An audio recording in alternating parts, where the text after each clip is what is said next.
दोस्तों, क्या आपने कभी सोचा है कि कर्मों का अदृश्य जाल कितने जन्मों तक हमारा पीछा कर सकता है?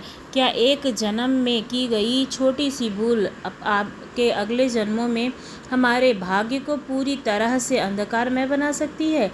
क्या एक महारानी अहंकार के कारण बंदरिया की योनि में जन्म ले सकती है? और क्या जहर से भरे लड्डू भी अमृत बन सकते हैं? आज हम एक ऐसी ही रोमांचक और अविश्वसनीय कथा के महासागर में गोते लगाएंगे जो 3 जन्मों के आर पार फैली है। यह कहानी है ईर्ष्या, दोस्ती और एक संकल्प की, जिसे भूल जाने की कीमत एक रानी को जन्म जन्मांतर तक चुकानी पड़ी थी। तो चलिए समय के पर्दों को हटाकर देखते हैं कि कैसे एक भूल ने दिया व्रत नियति का सबसे बड़ा खेल। इस रहस्य को जानने के लिए अंत तक बने रहिए। आज भाद्रपद मास के शुक्ल पक्ष की सप्तमी तिथि है और आज महापुण्य फलदायी संतान सप्तमी का व्रत है।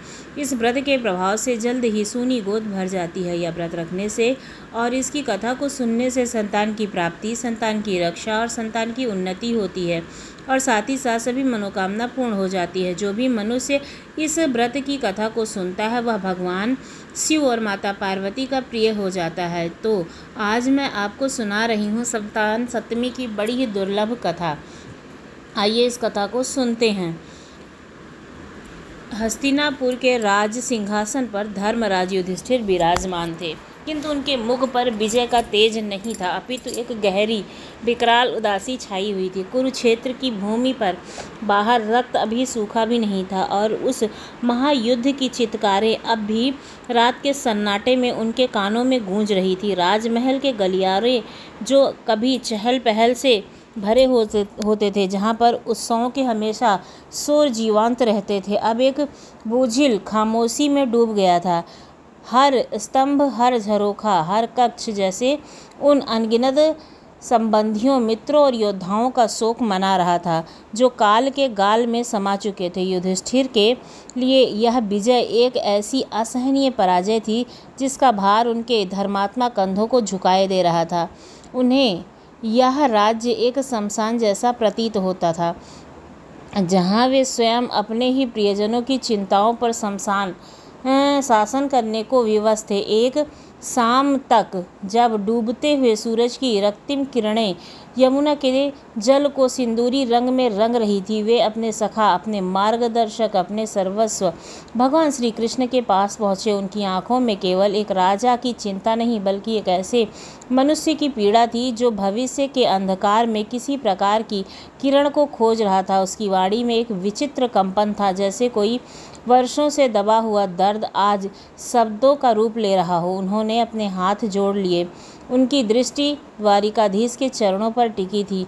अत्यंत व्यथित स्वर से महाराज युधिष्ठिर ने कहा कि हे प्रभु, हे केशव, यह सूने राजमहल में एक रक्त रंजित सिंहासन को देखकर मेरा हृदय विदीर्ण हो रहा है। हमारे धर्म की स्थापना के लिए यह युद्ध लड़ा, किंतु इस प्रक्रिया में हमने भविष्य की कई पीढ़ियों को खो दिया है। कुल का दीपक कहलाने वाले राजकुमार जो इस साम्राज्य को आगे बढ़ाते हुए सब तो इस महायुद्ध की अग्नि में भस्म हो चुके हैं। मुझे यह चिंता रात दिन खाए जा रही है कि इस वंश का, इस राष्ट्र का भविष्य क्या होगा। क्या कोई ऐसा मार्ग है, कोई ऐसा व्रत है, कोई ऐसा पुण्य कर्म है जिसके प्रभाव से यह संताप मेरा दूर हो जाए। हे प्रभु, कोई ऐसा उत्तम व्रत बताइए जिसके प्रभाव से मनुष्य के अनेकों सांसारिक क्लेश दूर होकर वे पुत्र और पौत्रवान हो जाएं, ताकि यह सोनी धरती फिर से बच्चों की किलकारियों से गूंज उठे और इस मृत प्राय साम्राज्य में एक नया जीवन का संचार हो। युधिष्ठिर के शब्दों में छिपी पीड़ा को देखकर भगवान श्री कृष्ण के मुख पर एक शांत करुण मुस्कान तैयार हो गई थी। उन्होंने धर्मराज के कंधों पर अपना हाथ रखा।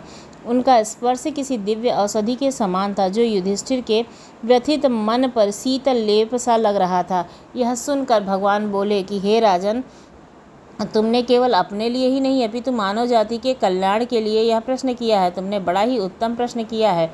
संतान केवल वंश वृद्धि का समाधान नहीं, बल्कि जीवन की निरंतरता, आशा और भविष्य का प्रतीक है। मैं तुमको एक पौराणिक इतिहास सुनाता हूँ जो इसी गूढ़ रहस्य के ऊपर से पर्दा उठाएगा। यह केवल एक कथा नहीं बल्कि कर्म, विस्मित और भक्ति के उस अदृश्य भागों का जाल है जो कई जन्मों तक आत्मा को बांधे रखता है। इसी ध्यानपूर्वक सुनना। इतना कहकर भगवान श्री कृष्ण ने अपनी योग माया से उस कालखंड का दृश्य युधिष्ठिर के सामने मानस पटल पर अंकित कर दिया। जब त्रिकालदर्शी महर्षि लोमस स्वयं उनके माता पिता को यही ज्ञान देने पधारे थे, वो समय भी कुछ ऐसा ही था, अंधकार और निराशा से भरा हुआ। मथुरा की उस भयावह कारागार में जहाँ देवकी और वासुदेव को जंजीरों में जकड़ा जा रहा था, हर क्षण मृत्यु का भय व्याप्त था। वह कोई साधारण कारागार नहीं था, वह तो साक्षात निराशा का मूर्त रूप था, जिसकी नम दीवारों में निरंतर पानी रिसता रहता था, जैसे वे दीवारें ही देवकी के साथ साथ अश्रु बहा रही हों। हवा में जब अजीब सी सड़न और लोहे की जंजीरों की ठंडी गंध धुली हुई थी, ये देवकी ने अपनी आंखों के सामने अपने एक एक करके 6 नवजात शिशुओं को पापी कंस के हाथों से मरते हुए देखा था। हर बार जब शिशु का जन्म होता तो एक क्षण के लिए वह अंधकारी में कोठरी में एक आशा की किरण चमकती, दूसरे ही क्षण कंस उसे अपने क्रूर हाथों से मसल देता था। देवकी का हृदय अब पत्थर का हो चुका था, उसकी आंखों के आंसू सूख चुके थे, वे बस शून्य से ताकती रहती थी। ऐसी ही निराशा के चरम क्षणों में एक दिव्य प्रकाश ने उस कारागार को आलोकित कर दिया। उनकी जटाओं में ब्रह्मा का ज्ञान समेटे और आंखों में करुणा का सागर लिए महर्षि लोमस वहां प्रकट हुए। उस समय लोमस ऋषि ब्रह्मराज की मथुरा पुरी में वासुदेव देवकी के घर यानी कि कारागार गए। ऋषि राज को आया हुआ देख करके दोनों के मृत प्राय शरीरों में जैसे जीवन का संचार हो गया हो। वे दोनों अत्यंत ही प्रसन्न हुए और उनको अपनी टूटी फूटी श्रृंखलाओं के बीच ही उत्तम आसन पर बिठाकर उनका अनेक प्रकार से वंदन और सत्कार किया। फिर मुनि के चरणोदक से अपने घर तथा शरीर को पवित्र किया। उस पवित्र जल का स्पर्श पाते ही जैसे उनकी आत्मा तक तृप्त हो गई हो। फिर प्रसन्नचित होकर के मुनि देवकी वासुदेव को कथा सुनाने लगे। कथा सुनते हुए लोमस ऋषि कहने लगे कि हे देवकी, तुम्हारी पीड़ा मुझसे छिपी नहीं है। पापी कंस ने तुम्हारे कई पुत्रों को मार डाला है, जिसके कारण तुम्हारा मन अत्यंत व्यथित है। किंतु क्या तुमने कभी सोचा है कि यह असहनीय कष्ट के पीछे का वास्तविक कारण क्या है? यह केवल कंस की क्रूरता नहीं है, बल्कि तुम्हारे पूर्व जन्मों के कर्मों का एक ऐसा अदृश्य बंधन है जो इस जन्म में फल दे रहा है।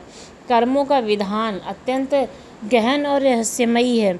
इसी प्रकार अयोध्या की महारानी राजा नहुस की पत्नी चंद्रमुखी भी तुम्हारी ही एक पुत्र शोक में डूबी रहा करती थी, किंतु उनके संतान सप्तमी का व्रत विधि विधान सहित किया, जिसके प्रताप से उनको न केवल संतान का सुख प्राप्त हुआ बल्कि वह कर्मों के एक जटिल चक्र से भी मुक्त हो गई।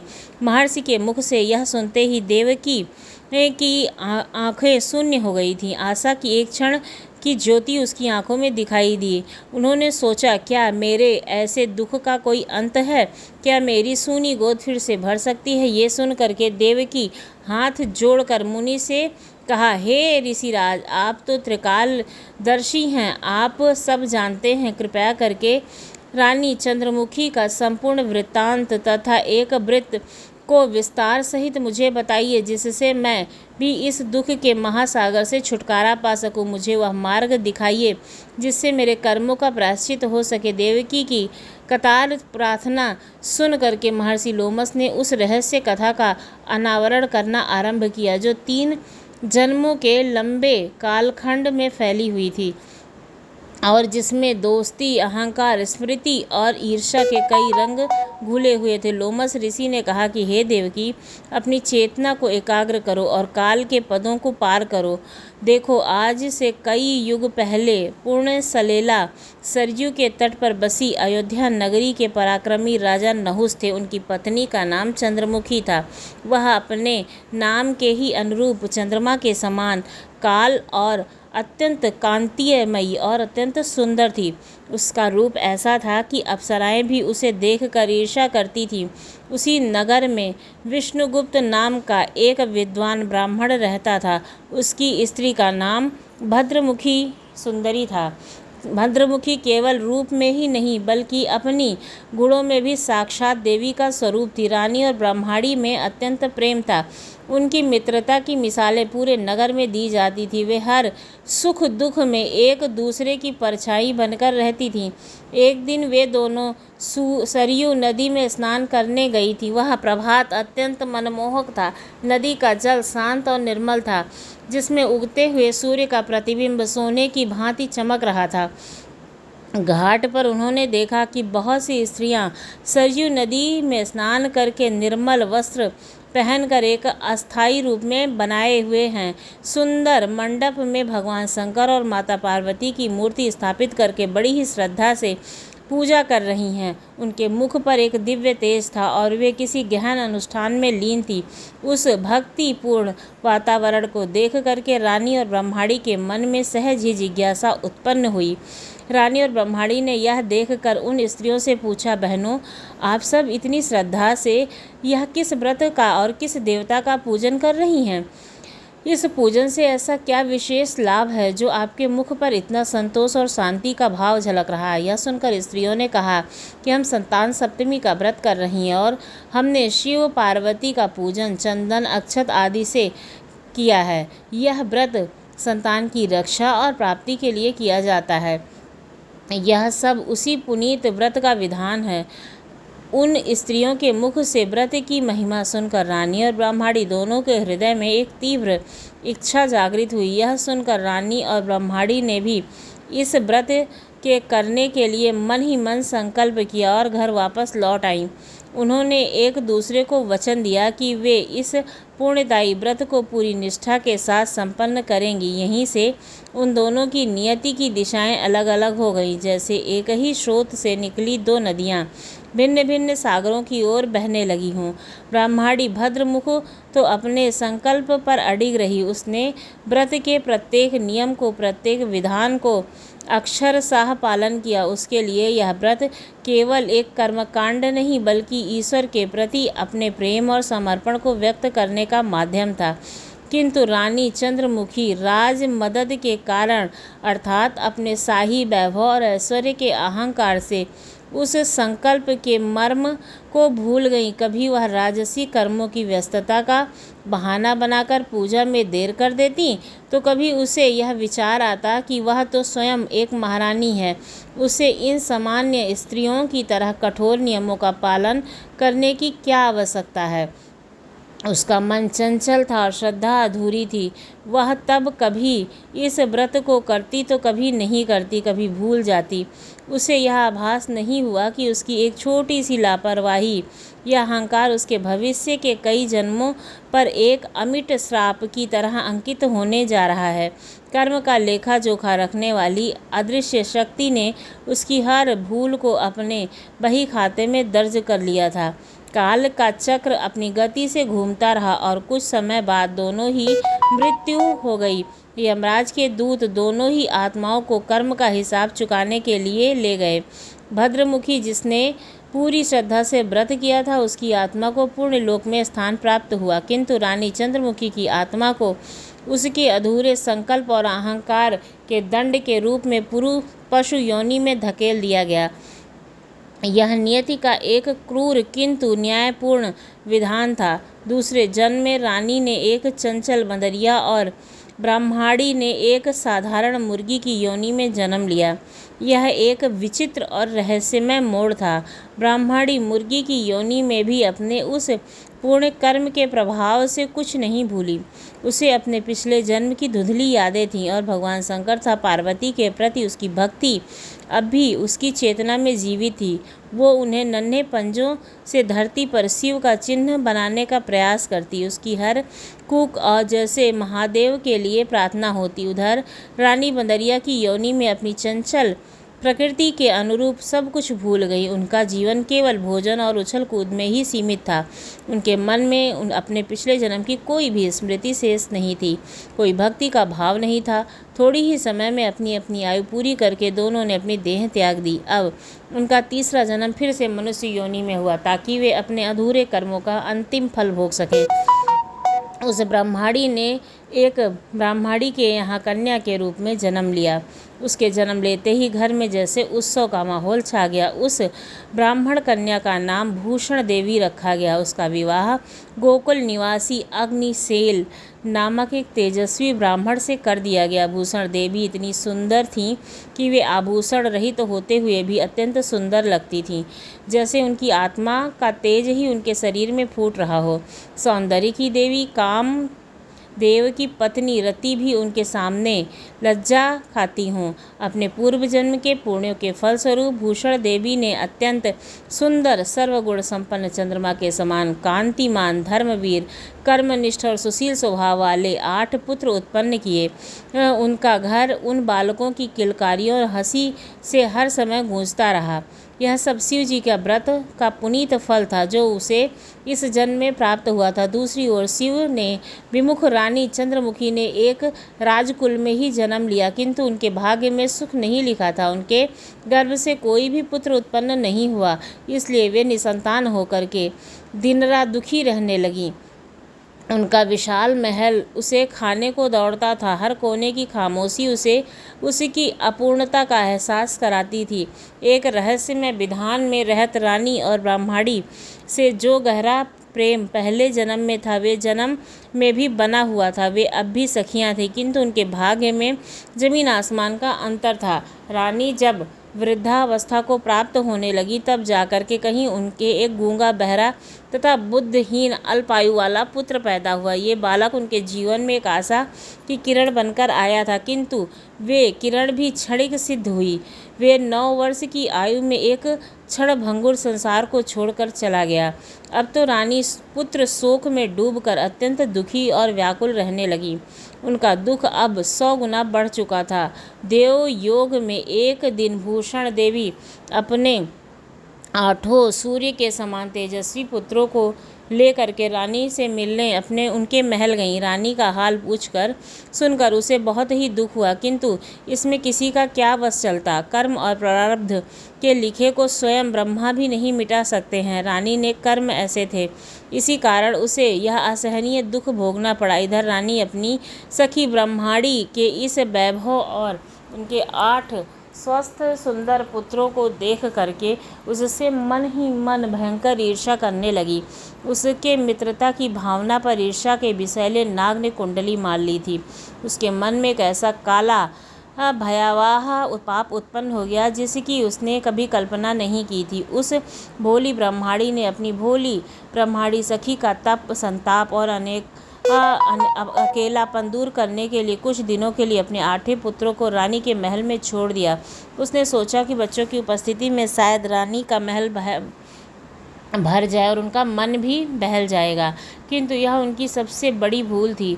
रानी ने पाप के वशीभूत होकर उन निर्दोष बालकों की हत्या करने का एक शैतानी विचार अपने मन में कर लिया। उसने सोचा, यदि मेरे पास संतान का सुख नहीं है तो इसे भी सुख भोगने की ज़रूरत नहीं है। उस रात रानी ने स्वयं अपने हाथों से स्वादिष्ट लड्डू बनाए और उसमें तीव्र जहर मिला करके उन सोए हुए बालकों को सिरहाने रख दिया ताकि सुबह उठते ही उन्हें खा लें। परंतु जिस पर स्वयं महादेव की कृपा हो उसका काल भी क्या बिगाड़ेगा। भगवान शंकर की कृपा से सब सुबह बच्चों ने लड्डू खा तो लिए, जहर अमृत में परिवर्तित हो गया। एक भी बालक की मृत्यु नहीं हुई, उल्टे उनके चेहरे पर एक नया तेज आ गया। यह देखकर तो रानी अत्यंत ही आश्चर्यचकित और भयभीत हो गई। वो समझ ही नहीं पा रही थी कि ऐसा चमत्कार हुआ कैसे। इस रहस्य का पता लगाने के लिए उसके मन में ठान ली। जब भूषण देवी अपने पुत्रों को लेकर आई तो रानी ने उन्हें एकांत में बुलाया। उनकी आंखों में अब पश्चाताप नहीं बल्कि एक हारी हुई ईर्ष्या की ज्वाला थी।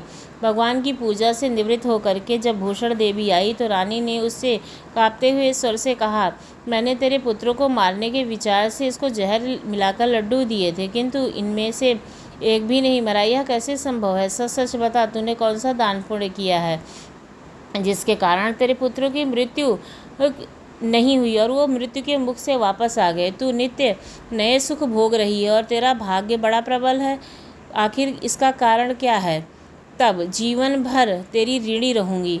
रानी के ऐसे दीन और पाप वचन सुनकर भूषण देवी का हृदय काँप उठा। उसे अपनी सखी की मानसिक दशा पर दया आ रही थी और क्रोध भी। क्षण चुप रहने के लिए उसने एक गहरी सांस ली और एक उस रहस्य से पर्दा उठाने का निश्चय किया जो 3 जन्मों से उन दोनों के साथ यात्रा कर रहा है। भूषण देवी ब्राह्मणी कहने लगी, सुनो, आज मैं तुम्हें कोई कहानी नहीं बल्कि हमारी ही सच्चाई बताने जा रही हूँ। मैं तुमसे तुम्हारे और हमारे जीवन का पूरा हाल कहती हूँ, सो ध्यानपूर्वक सुनो। पहले जन्म में तुम अयोध्या के राजा नहुस की पत्नी थी और तुम्हारा नाम चंद्रमुखी था और मैं तुम्हारी ही सखी ब्राह्मणी भद्रमुखी थी।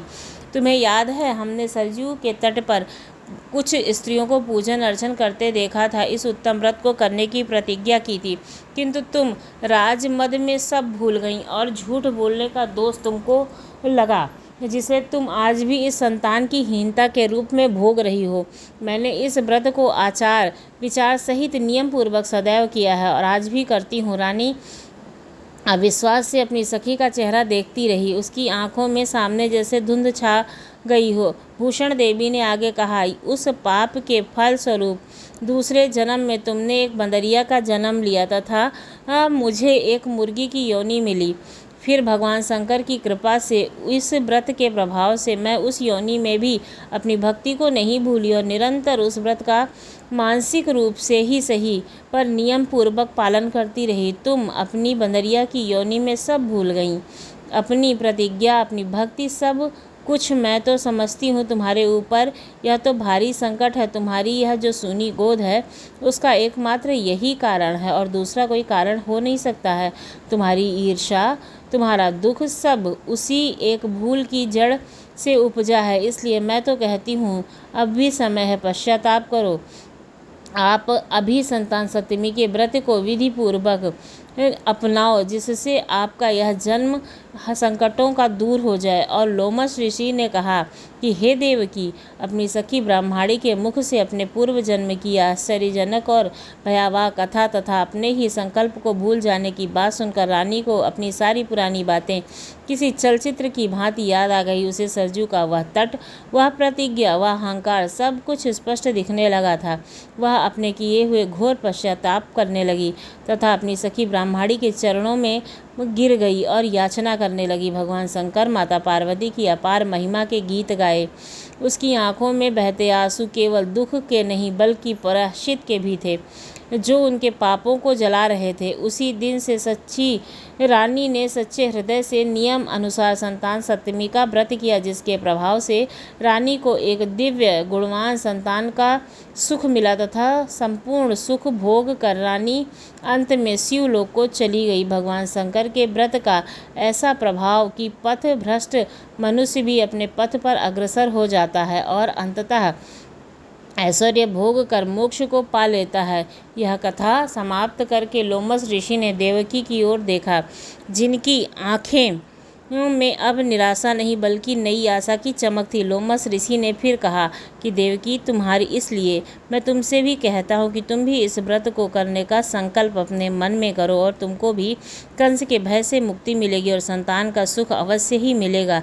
इतनी अद्भुत और रहस्यमय कथा सुनकर देवकी का मन श्रद्धा से भर गया। उसने हाथ जोड़कर लोमस ऋषि से पूछा कि ऋषिवर, मैं इस पुनीत उपवास को अवश्य करूंगी, किंतु आप इस कल्याणकारी तथा संतान सप्तमी के सुख देने वाले उपवास का संपूर्ण विधान, नियम और विधि विस्तार पूर्वक बताइए। मुझसे रानी चंद्रमुखी जैसी कोई भूल न होगी। यह सुनकर ऋषि बोले कि देवकी, यह पुनीत उपवास भादव के शुक्ल पक्ष की सप्तमी को किया जाता है। इस दिन ब्रह्म मुहूर्त में उठकर किसी नदी अथवा कुएं के पवित्र जल में स्नान करके निर्मल वस्त्र पहनने चाहिए। फिर शंकर भगवान तथा जगदम्बा की मूर्ति की स्थापना करें और उस प्रतिमा के सम्मुख सोने चांदी के तारों तथा रेशम का पवित्र सूत, जिसे गड्ढा कहते हैं, बनाएं। उस गड्ढे में 7 गांठ होनी चाहिए। जो व्रत के 7 संकल्पों का प्रतीक है, उस गड्ढे को धूप दीप अष्टगंध से पूजा करके अपने दाहिने हाथ में बांधे तथा भगवान शंकर से अपनी कामना सफल होने की प्रार्थना करें। ऋषि ने आगे विधि समझाते हुए कहा, तदंतर 7 मीठे पुए बनाकर भगवान को भोग लगाएं और साथ ही अपनी संतान के प्रतीक के रूप में और अपनी यथाशक्ति अनुसार सोने तथा चांदी की एक छोटी सी अंगूठी बनाकर इन सबको एक तांबे के पात्र में रखकर और उसका अच्छे से पूजन करें। फिर किसी सदाचारी धर्मनिष्ठ ब्राह्मण को ध्यान कर दें। इसके पश्चात स्वयं प्रसाद के रूप में उन पुओं को ग्रहण करें। इस प्रकार से इस व्रत का पारण करना चाहिए। हे देवी, इस व्रत को इस प्रकार नियम पूर्वक करने से जन्म जन्मांतर का सभी पाप नष्ट हो जाता और भाग्यशाली संतान उत्पन्न होती तथा अंश में शिव लोक की प्राप्ति होती है। आज के दिन सूर्य देवता की पूजा अर्चना करने से भी आरोग्य और संतान सुख की प्राप्ति होती है। गुड़ और आटे का प्रसाद बनाकर भगवान सूर्य को अर्पित करें। सूर्य देव की पूजा में लाल वस्त्र धारण करना चाहिए। हे देवकी, मैंने तुमको संतान सप्तमी का व्रत पूरे विधान से बताया है, उसको अब तुम नियम पूर्वक करो जिससे तुमको उत्तम संतान की प्राप्ति हो। इस कथा को करके भगवान आनंद कंद श्री कृष्ण ने अपनी कथा को विराम दिया और धर्मराज युधिष्ठिर की ओर देखा तो वह अद्भुत वृत्तांत में पूरी तरह खो चुके थे। श्री कृष्ण ने कहा, हे भ्राता, श्री लोमेश्वर ऋषि इस प्रकार हमारी माता को शिक्षा और आश्वासन देकर चले गए। ऋषि के कथन के अनुसार हमारी माता देवकी ने घोर अंधकारपूर्ण कारागार में भी असीम श्रद्धा के साथ इस व्रत को नियमानुसार किया, जिसके पुण्य प्रभाव से मैं स्वयं उनके 8वें पुत्र के रूप में उत्पन्न हुआ हूँ। कंस के अत्याचारों से मुक्ति का मार्ग प्रशस्त हुआ और यह व्रत विशेष रूप से स्त्रियों के लिए अत्यंत कल्याणकारी है, परंतु पुरुषों के लिए भी यह समान रूप से कल्याणकारी है। संतान सुख देने वाला, पापों को नाश करने वाला यह उत्तम व्रत उन्हें स्वयं भी करें और दूसरे में भी करवाएं। नियम पूर्वक जो भी इस व्रत को करता है, भगवान शंकर और माता पार्वती उसके सच्चे मन से की गई आराधना को स्वीकार करते हैं और उसकी सभी मनोकामनाएं पूरी होती हैं और अंत में वो शिवलोक को जाता है। बोलिए भगवान शंकर की जय, माता पार्वती की जय, श्री कृष्ण की जय, देवकी वासुदेव की जय।